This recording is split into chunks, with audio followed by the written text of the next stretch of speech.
Force career actually on the Fairey Battle, but before, are you filming now? Yeah, I just hit record. Sorry, just so we skip, can. will you? Yeah, I didn't realise you were filming.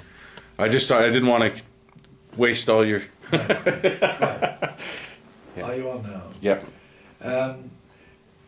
As mentioned earlier, the incident about the night flying caused the powers that were to realise that training in this country was virtually impossible, and so they had opened up the Air Commonwealth Training Scheme, which was Rhodesia, some was America in Florida, California, but mainly it was Canada, and they opened up 12 big, huge stations right across Canada, and it evolved that the whole of our Peterborough unit, SFTS, was sent to Kingston, Ontario, and I was lucky enough to be in the second contingent going across right in the depths of winter. This was 1940, and we travelled. We travelled by boat, of course, to Halifax, and then across country by train to Kingston.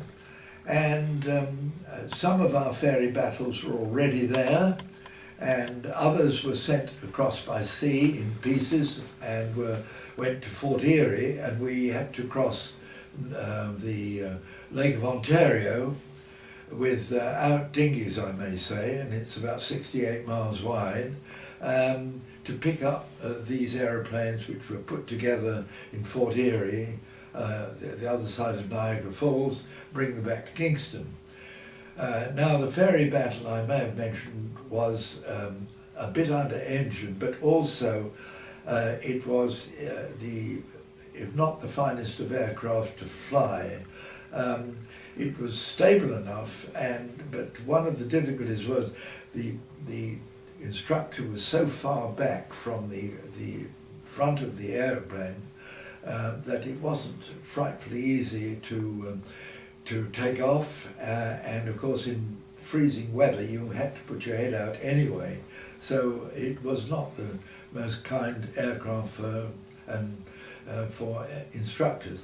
The other thing was that it had old engines in it, these old Rolls-Royce engines which had already taken a beating, and it suffered very badly from glycol leaks, and in fact they did tend to catch fire where the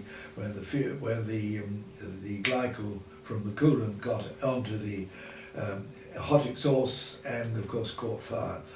And there were several, we had several aeroplanes. I had myself one that I had to put down at night, but I was okay and no problem.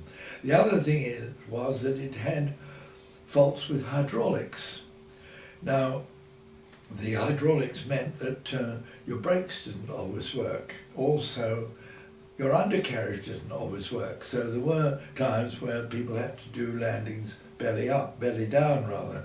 And I had one occasion where we were night flying, and the pupil that had been flying solo came and reported to me that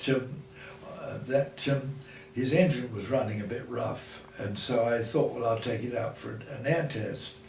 So I got into it in the front seat, as normally it's, if there were no pupils, the instructor would sit in the front seat, obviously, better view, and taxied out, and of course it's pitch black. And I was looking round we were always given a red or a green light regarding whether it's safe to take off, because we had no radio in these aeroplanes in those days, just Gosport tubes to talk to the pupil. I looked round, just before I took off, I looked generally round, all round, and I saw another aeroplane, and it was, of course, it got its navigation lights on, behind me, coming up, and it seemed to be coming up pretty quick. And before I knew it, it had run into the back of my aeroplane, and this enormous great propeller of about 12 feet across had cut most of the tail off. And luckily I wasn't in the back seat, otherwise I wouldn't be telling the story now. And what had happened is the pupil had had a brake failure and he just could not stop the aeroplane. And it might have helped a bit if he'd switched the engine off, but even the tick over kept it running. And so I must admit my faith in Fairey Battles dropped pretty significantly that night. Also, having got married to a beautiful Canadian girl in 1941, my best man was another flight lieutenant instructor, and only just after my wedding he was also caught night flying in a Fairey Battle that caught fire, and he was very badly burnt and had to return to England.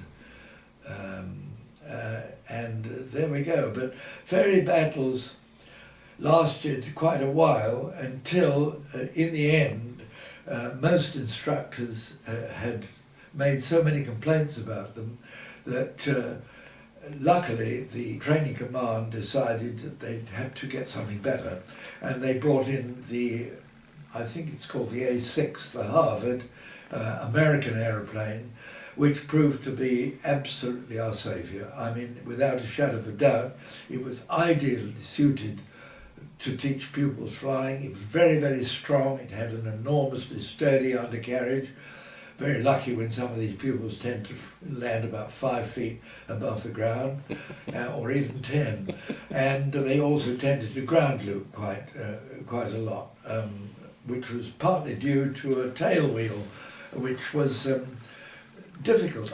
We never really found the reason for why it happened, but it seemed to me that if one slightly over-braked, they had individual brakes on each wheel, if you slightly over-braked, the aeroplane did a complete circle, and if you were travelling fairly quickly, it was tending to tip onto its wing, but luckily the undercarriage was so wide that rarely happened, but it made rather a pretty scene for the instructor watching his pupil going solo for the first time, and did a pirouette at the end of the flight.